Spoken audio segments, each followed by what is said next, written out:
16th July. This field is sprayed with the tubina. So I'm gonna take some sample and look at it. Look at it at the microscope. So we'll see. Is it effective? So I've taken a sample from the rice field. The damages created by balbalkot, and so they eat away at the leaves and then leave these poop.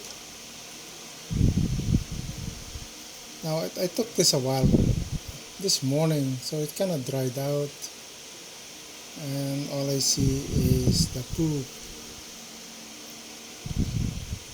So the damages are these. It just makes the leaves white.